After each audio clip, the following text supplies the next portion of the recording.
My name is Asha, and I'm part of the IIHS Word Lab and Library team. And together we host PublicTexts every month. Before we begin this evening session, just a few things to keep in mind. Please post all your questions in the Q&A box, and we'll be taking them at the end of the session. We'll also be recording this particular session, and we'll be putting it up on the IIHS YouTube channel. And we'll be sharing the link in the chat box. You can take a look at it there also. And if you'd like to stay in touch with everything that we're doing, please drop us your email ID and we'll be adding you to our mailing list. It's my pleasure to introduce our guests for today. We have Menaka Raman and Swarna Rajagopalan with us, and they'll be talking about Menaka's book, Loki Takes Guard. Now, before we start the session, just a quick introduction for the two of them.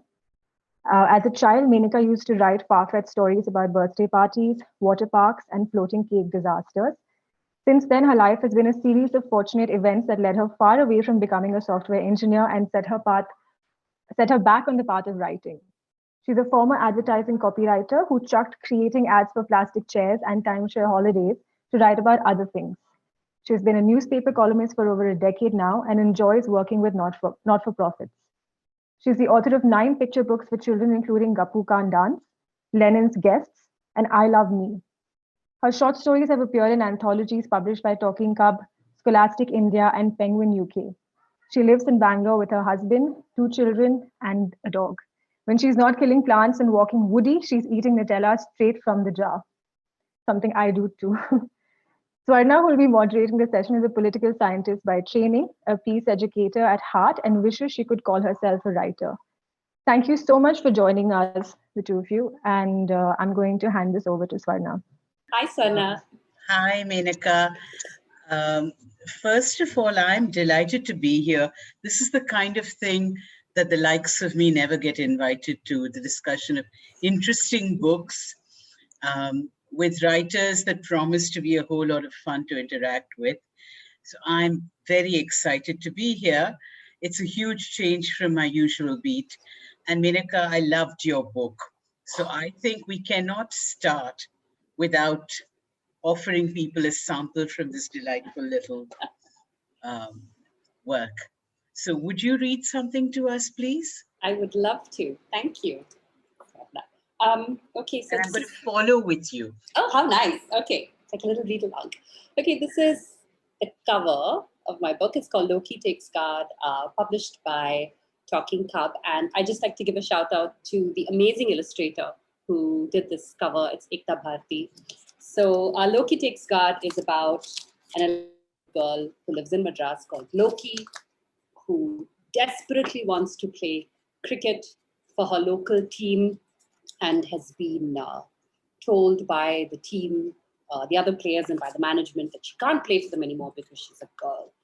So I'm going to read a little bit from very early on in the book where, the Indian national squad is losing a match on the television and is on their way to a terrible defeat. And Loki's kind of decided to give up watching the match and she's gone for a little walk. So this is from Loki Takes Guard. To the untrained eye, it may have looked like I was hiding behind the raggedy palm tree at the boundary of the playground, but I wasn't. Okay, maybe I was, just a little bit. The national squad was on its way to an epic loss, which meant the third cross street, which had been empty an hour ago, was now back to its usual busy self. Everyone had decided that they were better off going out and about, doing what needed to be done, than sit at home and watch India lose. The Temple Street Tankers had turned up for practice and obviously preferred to get humiliated by Coach Amir than watch the squad humiliated. Now, I'd eaten plenty of bananas and had stood the whole time, but nothing had helped. So I'd scratched those 2 off my list and decided to take a walk. So that's Loki. A lot of us have these kind of bahanas that we do when we're watching a cricket match. Let's say you have to go and stand in that corner when Kohli comes out to bat and things like that. So Loki has a massive list of things that she's trying to do to kind of edge India onto victory. Most of my walks these days had ended up with me secretly watching the Temple Street Tankers practice. Coach Amir was bowling to the boys who had lined up by the nets. There were about 15 of them waiting for their turn, and I knew each and every one of them, their names, where they lived, and how much they scored in their last maths exam. Some of their sisters went to my school. Some of them lived on my street. Almost all of them took maths tuition with Appa. There was Bonda Balaji, my cousin and number one idiot. I watched him show off his new cricket bat that his grandfather had bought him for his birthday. He was practically sticking it under the other boys' noses, and I could tell they were trying to ignore him. Most of them used the team kit, ancient, taped together bats, super gross thigh pads that were yellow and decaying and smelled of sweat, and threadbare leather balls that were more thread than leather. The Temple Street Tankers didn't have any money to buy new equipment, and most of the boys who played on the team didn't come from the kind of families that could or wanted to spend money on new gear. But they all had no trouble paying for Girija aunties all year, all subjects tuitions under one roof. Only Balaji got his cricket gear updated regularly. His father, my appa's cousin, had created some app or something that made translations easy, and he'd sold it for a ton of money. Balaji's mother kept telling everyone how they now owned 3 houses, but were going to keep staying in their rented house because they didn't want to show off. Yeah, right. I stood a little straighter when Suraj, the captain of the team, came up to bat. At 14, he was too old to play in the under-13 team, but since he'd failed 7th standard twice, they said he was still allowed to play. And that's life for you. An over-age 7th standard fail can play for the cricket team if he's a boy. But a girl can't play even if she's 11 and the best right-hand batsman this side of Chidambaram Stadium. Sure, I'm the only one who knows that right now, but if I don't get a chance to play, how will anyone else ever know it? Boom! Suraj had lobbed the ball hard and it landed near my feet. Before I thought about what I was doing, I bent down and picked it up. Stupid move. Hey, look, Loki's come. What are you doing here? Go home, Loki, said Balaji. Loki. If there was one name I hated more than Lokanayaki, it was Loki, a name I had regrettably given myself in UKG when we were learning the alphabet. And Meeta ma'am had asked us each to think of a word that described us and started with the same letter as our name. I said Loki, and the name had stuck. That idiot. He wouldn't know a Yorker from a Chinaman. I stepped out from behind the tree, shined the ball against my itchy nylon skirt. Loki, what are you doing here? Coach Amir yelled. Coach, can I bowl? Just once, coach. Please, I've been practicing. I could hear the begging in my voice and I hated it. The boys were all now watching and laughing, and I could feel my face heat up, but not because I was embarrassed. I'd been laughed at plenty of times before. I was mad. My breath was coming out in short, angry puffs. I ran up and bowled anyway. The ball hit Balaji in the stomach, and his face froze mid-baboon laugh and changed into an expression of pain. Soon everyone was laughing at him. It didn't even hit the stumps, you stupid, Balaji said, wheezing. I wasn't aiming for the stumps, you stupid. And before anyone could say or do anything else or laugh any louder, I turned and ran out of the crowd. Some of the names that you use, every single time I see them, I can't but stop to giggle. Bonda Balaji is one. It doesn't matter how old and grey and dignified I am. There's something, it reminds you of who you were when you were 11. But also, I want to say, I think that Laifal Abhirami completely deserves, you must read this, because I say this to people who are watching us who haven't. If you are from Chennai, which I really am not, I happen to be here now, even then, there are things about this that are so ridiculously familiar. Laifal Abhirami is one of them. How observant do you have to be, Menaka, to have come up with a name like that? So, I think when I was growing up in Madras, and my sister and I, when we would be in the car and, our parents would be, and, back then, our outings would also, we would have to go with our parents to the market also and buy groceries, everything. You're taken along for everything, right? And I think one thing we used to enjoy doing was just point out some of these really absurd names that builders with kind of these visions of grandeur had given these tiny apartment complexes. It'll be like 4 floors high, these little matchbox apartments, but it'll be called Hyde Park on the Green or something, something really just ridiculous. And please there's do a this bigger. cultural studies PhD waiting to be done I on know. 90s buildings names. I say this from Prince Villa. Yes, So. yeah, there you go. I'm talking to you from Brigade Exotica, which is, on a highway, so in Bangalore rural. But I think we all like these little notions of grandeur and the places we live. And I've always loved just kind of noting some of these names down and having a little giggle over them. Yeah. Neha says, what about those who aren't from that side of the world? Neha, these atrocities are everywhere.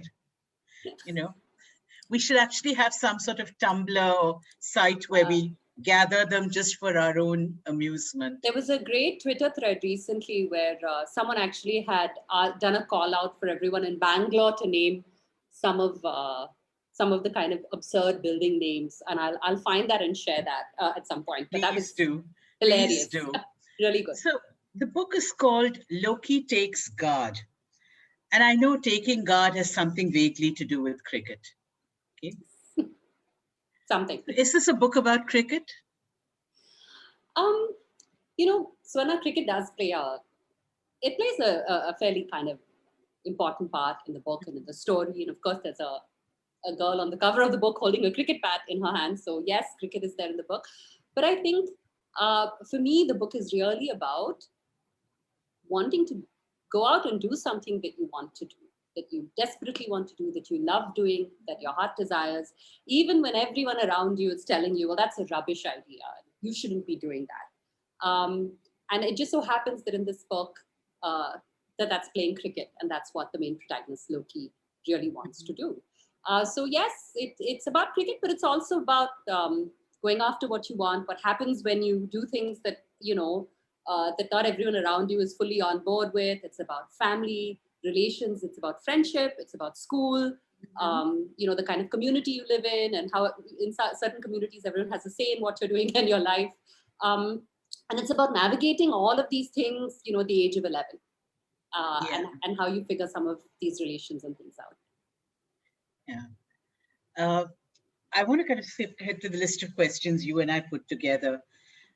One of the things that was really striking to me, and I said this to you in our earlier conversation, is that there's cricket, which is like the framework for the story, right? She's talking about it, she's watching it, she's trying desperately to get to play it. And woven through this frame of cricket, and then, the supporting stories about her friendships with Rajani and Rabina and Reena and so on, there is an unusual coming of age story, which is actually about puberty. It's about her getting her first period and buying her first bra. And while the cricket stuff, the stuff that's out there is really funny, haha, there's also a way in which the rest is extremely relatable. The not expecting your period, the finding that you've got it, the awkwardness, the discovery of the convenience of this excuse. What made you weave these together? Because I think that what do I know? But I think the people who would write about girls would either write about puberty or write about cricket. And I love the intertwining. Tell us what made you think of it. I think because it's just a part of life when you're that age. Whatever it is that you want to do, whether you want to go out and play cricket, or you want to become a singer or a dancer or a doctor, whatever your ambitions are at that age, and whatever you think your hopes and dreams are, this is very much a part of being, between the ages of 10 to 13, maybe. There is, and as these conversations you have with your friends around it, right? Possibly being the last one in your friend circle or in your class to as Loki is. As Loki is. I mean, the horror and the shame of that, and wondering what's wrong with you and if it's ever going to happen. This kind of excitement around going and buying your first bra. Also, I think at that age, all of these things sound like really wonderful things. getting your first period, wearing a bra. I remember when I was 11 or 12, I would go with my mother to Kanya Beauty Parlor in Shanti Vihar, which is in Laz. And, she would pick us up after school and she would go and get her nails done or get her eyebrows done. And I remember sitting in that lobby of the parlor and watching all these women, this wonderful secret womanly world, and waiting for it to happen to me. Then you get your eyebrows done for the first time and you're crying and in pain and you're wondering, why have I been waiting all this time to do this? So these are all parts of growing up. These are all things. And when you're 11, you want nothing more than to be a grown up. You want to be, older. You want to experience all these things. Then, of course, it's hugely anticlimactic. All of these things are painful. They're hugely problematic. They actually hold you back more than kind of freeing you in many ways, despite what all the sanitary pad commercials, want you to believe. So I just really wanted that to be there, that this is a part of life, and we're all going to kind of go through these things, whatever it is that we want to do otherwise. So I just wanted, and I think also part of me when I was growing up, the author I loved most, in this age was Judy Blume. And I remember the first time I read Are You There, God, It's Me, Margaret. I was so kind of, wow, you can write about wanting to get your period in a book, and here's someone who's written about this, and I totally relate to it. I totally understand how this character feels. So I think there was a part of that as well. Just kind of. I think the juxtaposition of the stories also allows you to say that it doesn't really matter. You just said a minute ago that getting a period, menstruating actually holds you back, but in fact, it doesn't have to, and it doesn't have to. Much less now than in the days of clunky old pads that had the heart to dispose of, Now the people are moving to menstrual cups. Yeah. The Lokis of our time will actually have it much easier. Absolutely. I mean, we hope. I mean, we're all out swimming and, hiking and trekking and doing all of these things and going up to the base camp probably with our periods, and it's not holding us back. But I think, there is, it is that. It's that this all happens at the same time, and they're not mutually exclusive things. And like you said, it's not like if you get your periods, you suddenly have to, stop doing certain things that you like and enjoy. Yeah. It may feel like that in the beginning, but so the fact that she's got her period, she's past puberty, but what she wants to do is cricket, it's sports. Yeah. One of the things, in Pratnya's work on gender violence, we sometimes do self-defense workshops, and we're ambivalent about it because we really want to be teaching one kind of violence to combat another. But the thing about the self-defense workshops, which last an hour and a half, is that they remind women of something they leave behind at puberty, that their bodies can function, that they can jump, they can kick, they can run, that they can shout, all of these things that we train in. So there is something really beautiful about this girl flowering, not just in that ridiculous hackneyed sense, but in the way she speaks for herself, in her agency, as we say, and in her game. Yeah. There's something really lovely about seeing those two together. So who were you writing for when you wrote this? I think I first started because I enjoyed it. I mean, really close to senior status. I really enjoyed the book. So, but I don't think you were writing for me. I'm so happy to hear that. But I think I first was just writing a story. When I got the idea for the book, I just said, oh, this is interesting. Let me see where this idea goes. Maybe originally I was just writing it for myself to see is there anything here and exploring. And then as the story kind of, took off a little bit more, I have two boys at home. One is almost 13, one's almost 10. When I was writing the book, my oldest son was about 11. So maybe I was thinking, is this something that he might enjoy? He loves playing cricket. Is this something, he'd find fun and engaging? So then I think that was it. But I think like after the book has come out and it's been published in the last few months, I've heard from so many people. I've had some friends tell me, oh, I'm going to try and get my son to read this, but it's got a girl on the cover of the book. And he's like, no, I don't want to read books about girls.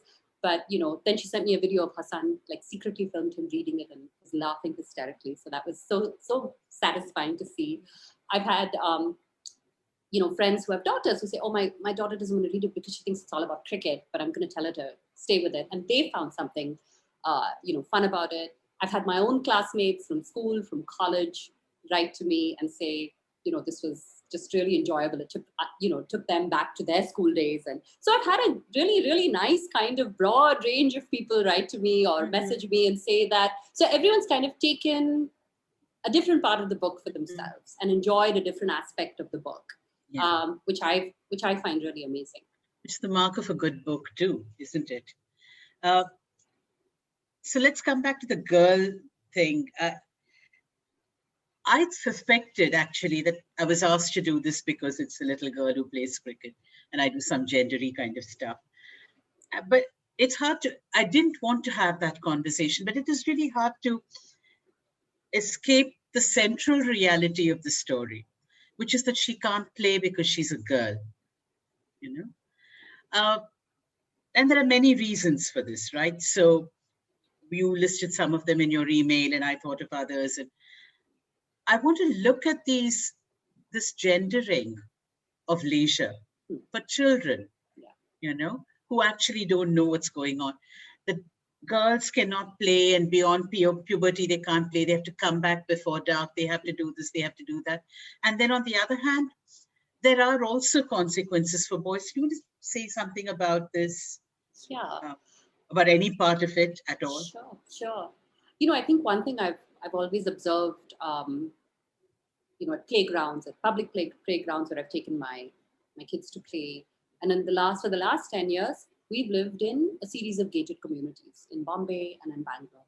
So of course that's a very different reality because it's gated. There's a sense of safety that parents have in sending their children down to play, boys or girls.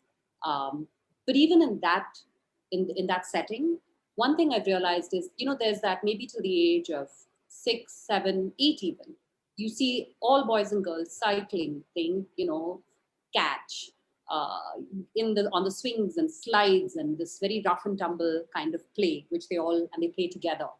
And of course, as they get older, in many cases, you see that the boys go off to play, their games, and then the girls kind of go and do their own thing. One thing I found really interesting is around the age of 10 or 11, boys very often go off to play group sports of football or cricket or whatever it is.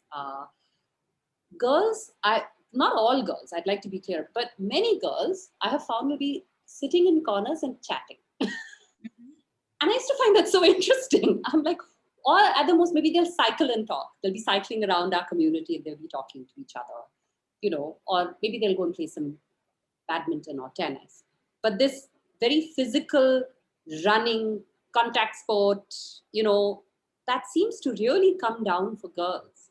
And it could be a combination of course, as you grow up, you become sadly more aware of your body and the fact that your body is different from that of boys. You feel self-conscious. Maybe you've heard some off comment that, why are you wearing those shorts and going down to play? And though that's too short and, everyone's going to, see your legs, or some auntie would have said your t-shirt is too tight. Why are you wearing a sleeveless? These you'll remember some of these things. Possibly also at that age, maybe boys are not so welcoming of you, of a girl coming into their midst and playing. Again, not always, but I think these are some of the kind of factors that you see that cause girls to maybe hold themselves back. And, and maybe they don't always find another group of girls who want to play some of these games. And that's Loki's thing. I think in the book, quite a few people tell her, why don't you form your own team? Yeah. Why are you coming? Why do you want to play with this team of boys? Why don't you play badminton? Yeah, or hockey, or just do something else. Tennis-court, I don't know. And she's like, no, but I want to play this. And none of my friends want to play cricket. So I think these are some of the factors that contribute to it. And of course, outside of this very closed world of gated communities, when you look at children out who live in standalone apartments or independent homes or wherever it is, public parks. We have such a dwindling number of public parks in our cities, public spaces for children to play, for young girls and young women, issues around safety, feeling safe, being able to go and being even being allowed to step out of the house after a certain time of the day to go and play. I think these are all real challenges And like you said, of course, all of these rules harm everyone because on the other hand, you do have young boys who probably don't want to play any sport at all. Maybe they want to do something completely different. Maybe they just want to be, baking or painting, or they want to learn dance or whatever it is. And, or read a book or write poetry. Exactly. And but because all young boys must be manly and play a sport, they're pushed into certain things sometimes that they don't want to do. So I think it hurts everyone. It really does hurt everyone. It does. And I think one of the striking things in the book is if you divide the world into the good guys in the book and the bad guys in the book, there's actually no gender division there. I mean, some of the strongest opponents of Loki playing are female. Yeah. And some of the surprise supporters are actually male. But it's mixed. You can't even make that into a generalization. So I think that was also something I enjoyed, that the complication of that generalization, Yeah, I think everyone... I don't want to say too much because I'm going to spoil the book. I think everyone comes to the situation with their own, possibly with some of their own baggage, some of their own upbringing, or how they view the world. And it's not, again, I don't know how much I'm giving away, like her brother. He has his own reasons for, wanting his sister to go out there and do what she wants. Yeah. But then there is also that, isn't there, Menaka, that in some sense she also becomes the lightning rod for everybody's unfulfilled aspirations. Absolutely. Which is something awful we do to each other. First, we stop people from doing what they want, and then we put everything on them.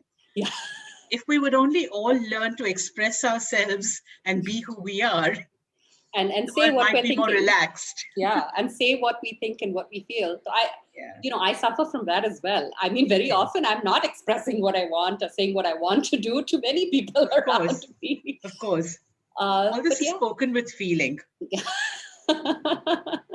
So I think definitely that is the case, right? Suddenly, like Loki is this, she's a role model for some people. She didn't ask to be.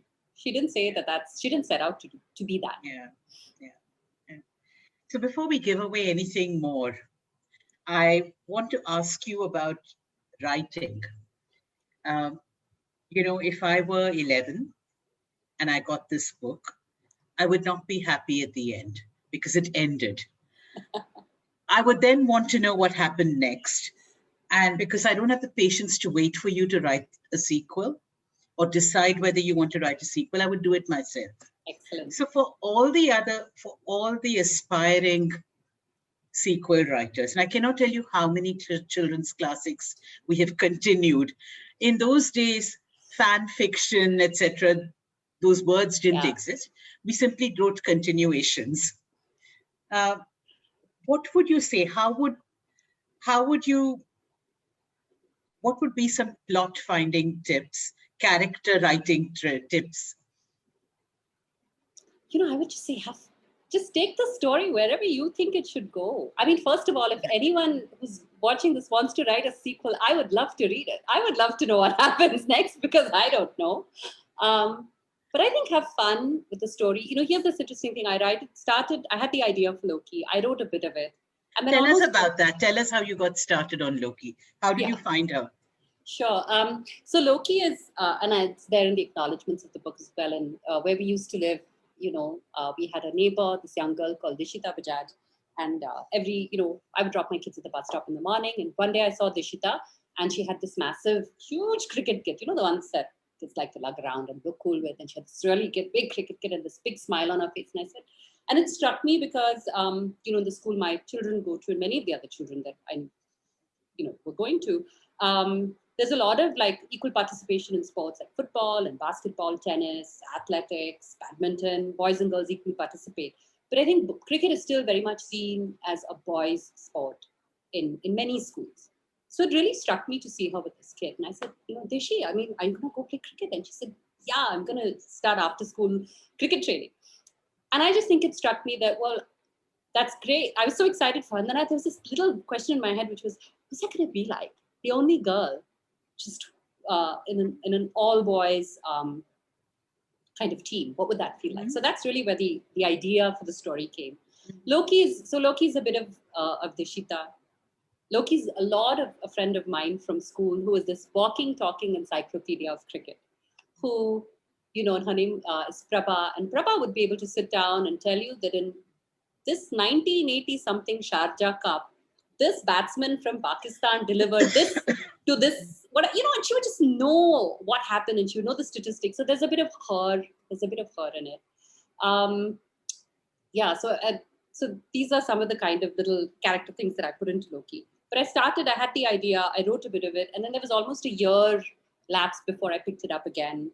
And at that point, I was still interested in telling the story. So I think that's always, if you are enjoying telling a particular story, if you have fun writing it, that's the story that you should tell.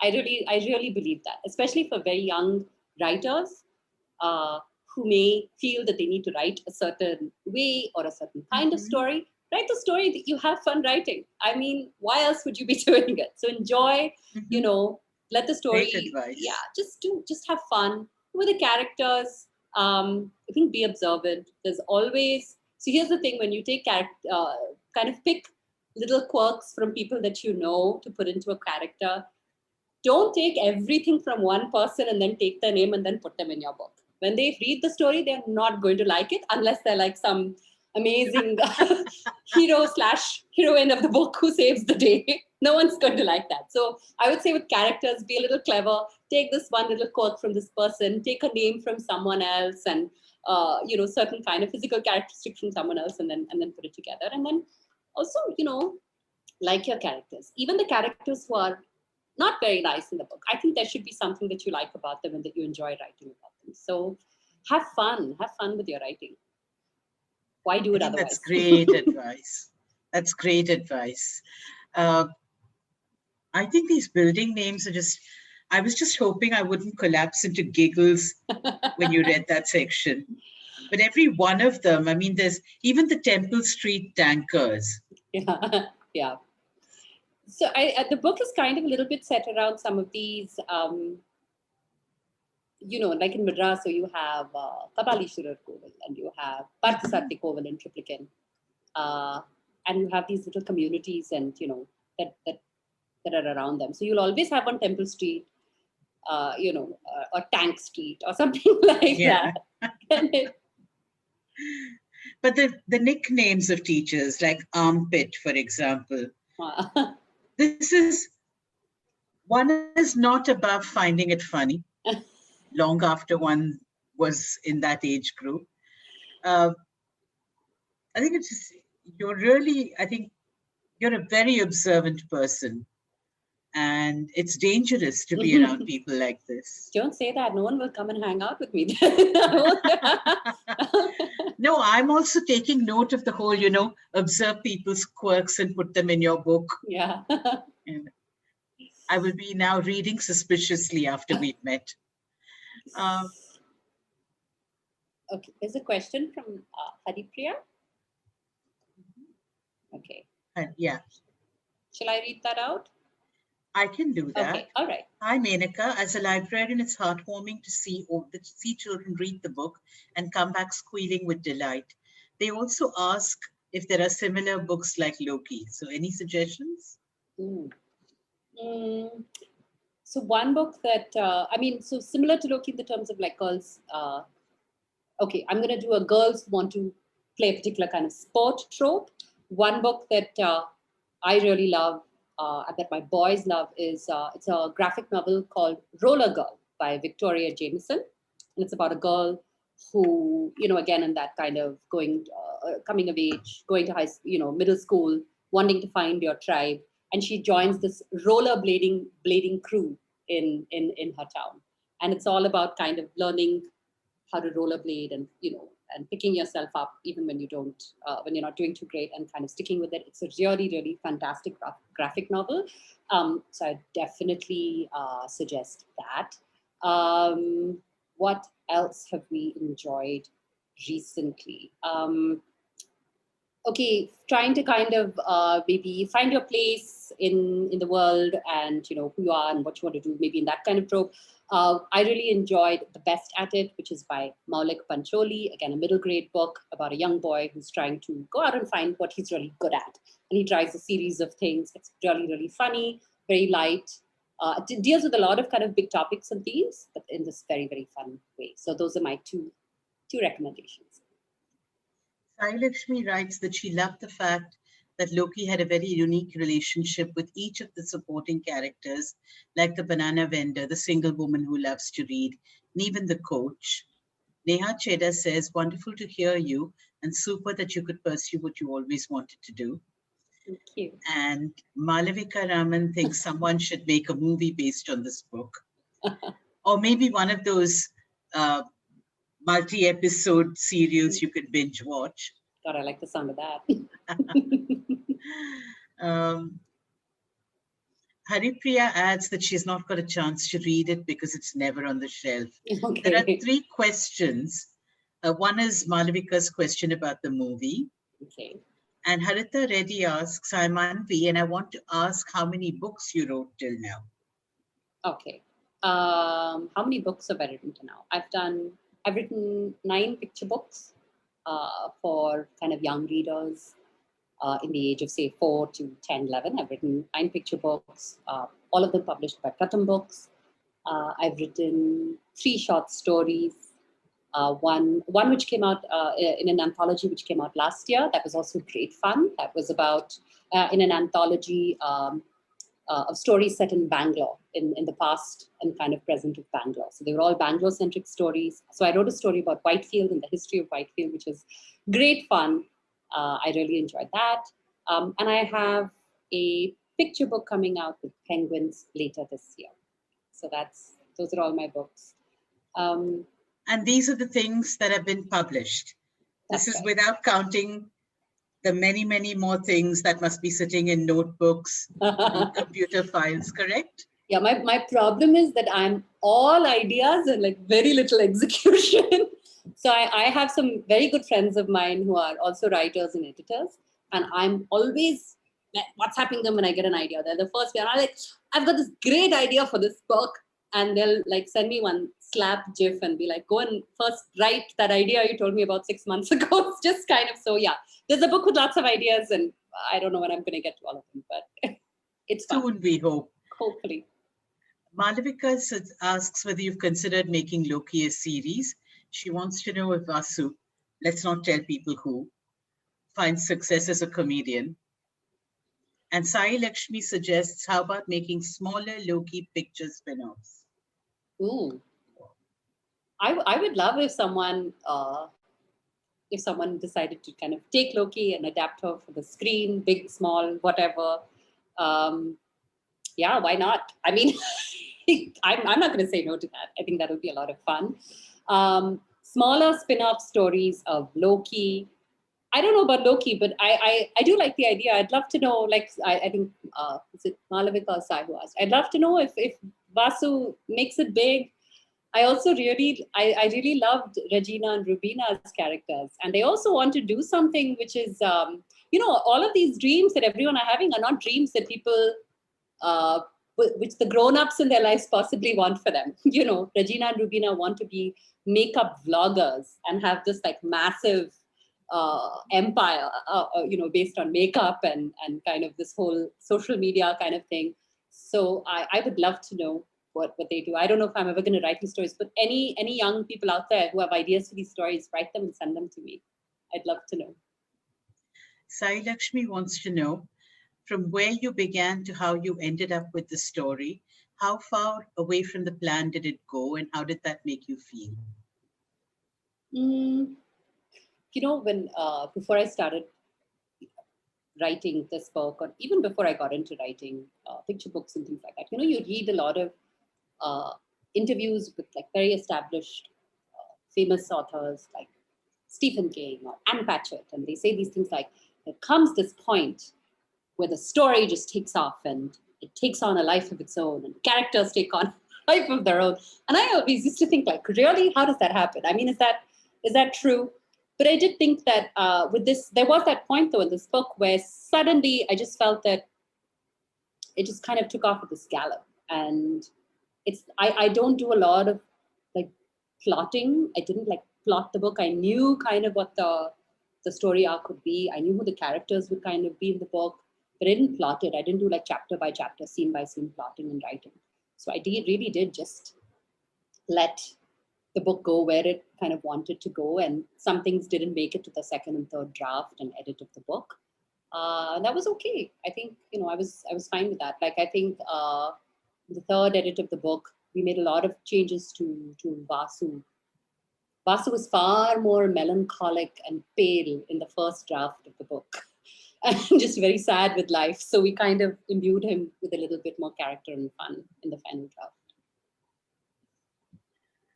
You're getting lots and lots of comments now. One person whose name I cannot read.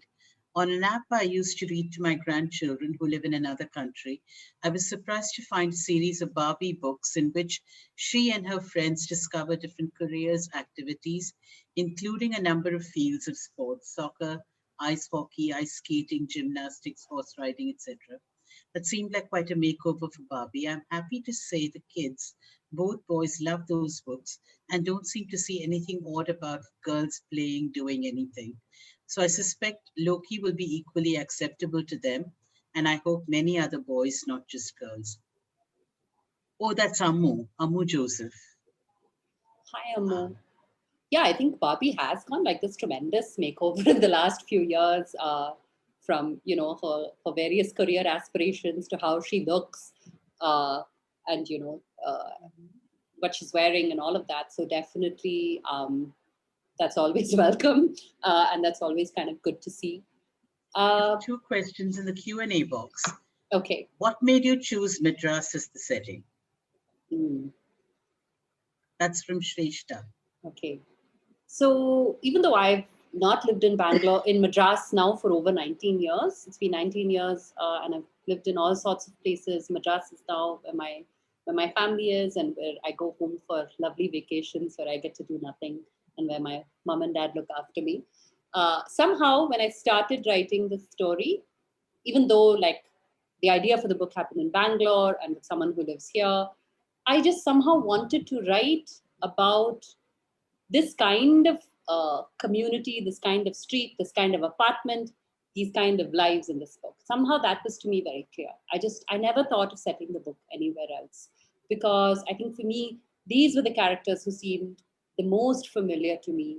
Like Sai said, that there are all these, relations that she has with the fruit vendor and with this, akka, and, all of these relationships with grown-ups. And I think if you've grown up in one particular street all your life, you do know who your Kariga Karan uncle is. You know who, the akka who comes and gives milk in your houses. And you have, they see you grow up. I just wanted to bring to life that setting.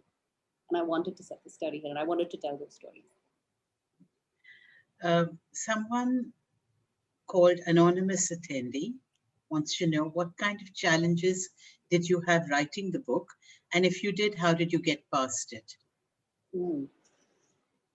Just writing the book and sitting down to write was probably a fairly big challenge at some points.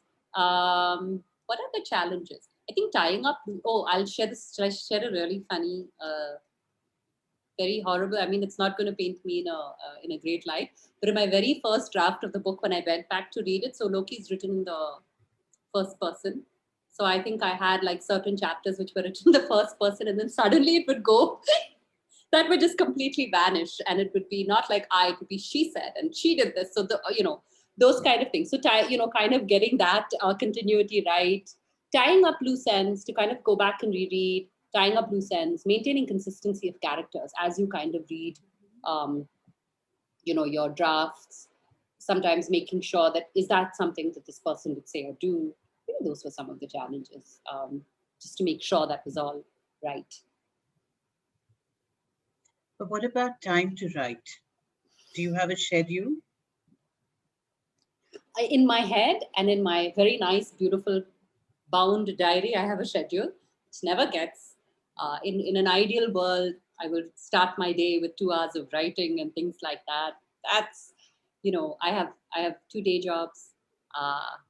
Like, I said, there's a full house here, especially during the last year. Everyone's at home.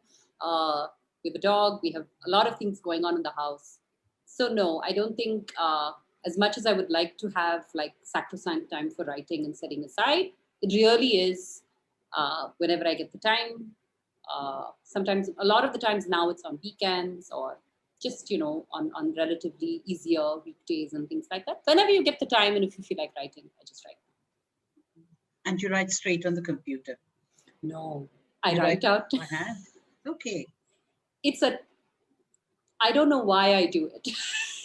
But why not? Because then I have to type it all out to send to my editor. But that becomes your first edit. Yeah, it does. It does. So I realize that I do a lot of editing and a lot of rewriting when I do that, transfer from my notebooks and, sheets of paper to the computer. But yeah, sometimes I really wish because it's just like 7,000, 8,000 words I have to type up and things like that. Just feels feels a little insurmountable at times. I can imagine that. But I do like it. As you say, I mean, why would you do it if you didn't love it? Yeah, right? Absolutely. Neha Chedda wants to know what your boys think about this book and what their reaction was. So of course, being very sweet, lovely, darling sons, he puts it as the best book in the world, Amma. You're the best writer in the world. So there were some of those comments for sure. It was very satisfying to see them laugh at bits and also kind of hold myself back and be like, what are you laughing at? What are you laughing at? I would constantly be like hovering over their shoulders, like, where have you come? Very annoying. But they enjoyed the book. I think they found it funny. They found it kind of just an easy read. I think that's something that I was a little conscious of when I was writing the book. I just wanted it to feel readable. I think sometimes some children, as they get a little older, some of them find that reading seems a little difficult. It might be hard for them. It might feel a bit like a chore. So I really wanted to write a book that felt fun to read, and that was engaging and just kind of snappy. So they have said they like the book. I'm going to believe them. But Sai Lakshmi wants to know what their worst comments and their best comments were. Ooh. Best comments from the boys, I've said, was best book in the world. My most favorite book. I know that's a bit of a lie. They have like many favorite authors and books, but they said best book, really funny. They really loved certain scenes in the book, which I really enjoyed writing. So that was great. What were the worst comments? I want to come and ask them. I think my younger son, who can be a little too cool for school, was like, yeah, it's this scene was okay, Amma. I don't know why, I don't know why you wanted to put it like that. So there was, I'm trying to remember which scene that was for. I think actually when she goes to buy her bra, maybe he just felt uncomfortable buying that. But yeah, I can't think of anything else. Very mean. I don't want to hear it also. I don't know. Any other questions? Just checking the question box again. The pandemic. Oh, here. Okay. As the author, Shrestha asks, what do you think was Loki's biggest pet peeve? That's a great question. I would like to think that, she says this in one scene, is that I think Loki really wants some more understanding and love from her mom. I think from her mother, she really did. And I think also that her father seems very distant and just doesn't seem to be very troubled by or bothered by what's going on in her life. Like even when the news cameras and even when the press come home and all of this stuff is happening, he just seems to be lost in his own kind of world. So I think that's something that stings, and that's something that irritates her. That's a conversation to be had, but I don't want to give away the plot of the book. So we go to the next question, which is from Sohi Han. The pandemic was especially difficult for children. Have you ever thought about picking that up in any of your future work? You know, I know that there have been some books that have come out recently, collections of children writing stories about their experiences during the pandemic, picture books around, explaining some aspects of the pandemic. I think kids, I don't know, this is my very personal opinion, that maybe kids just want an escape out of this pandemic and this world that they're living in right now. And they would like to read books that give them an out from it while they're reading. So would we. Yeah.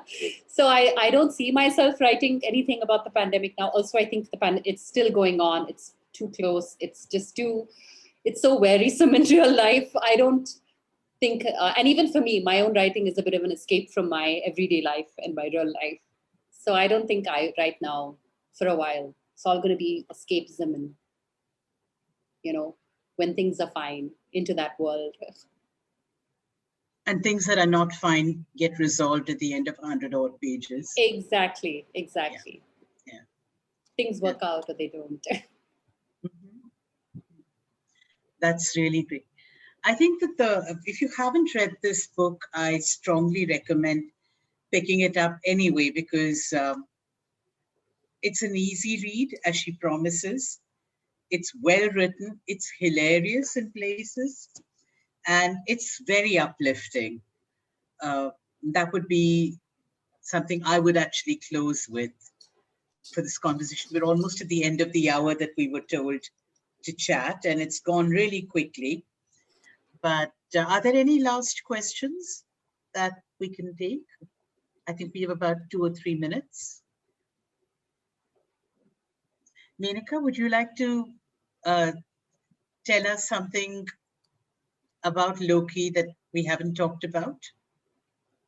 What would I like to tell you about Loki that we haven't talked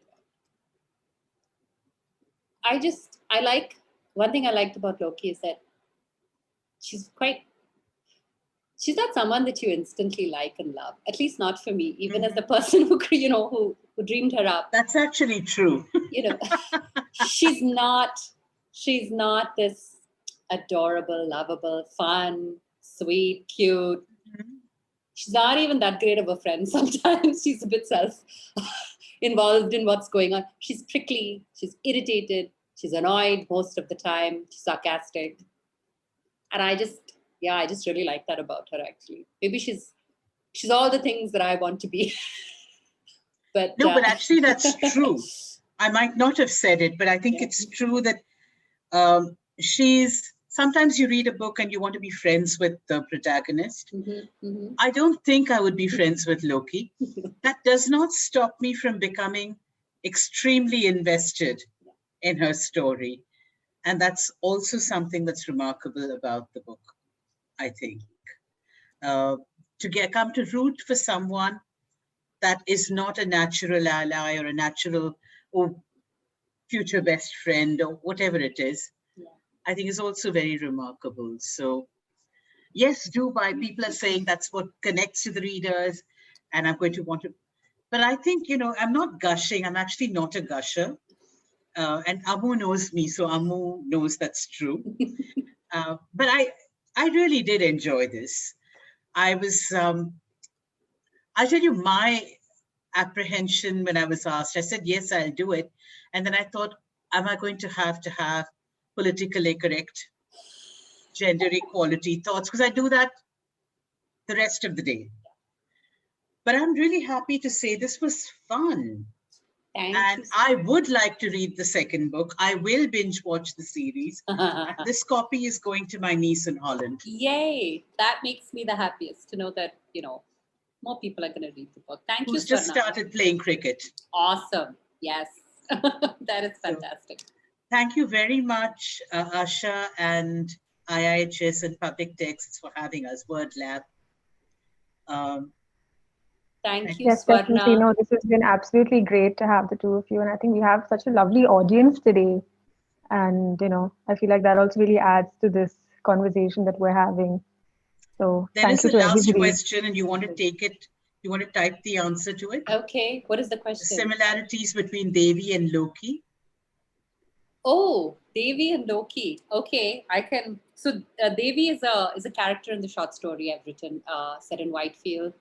It's also the similarities is that she's also a bit. Can I say this? Pissed off with the world and with what's happening to her. She's not very happy with her current situation.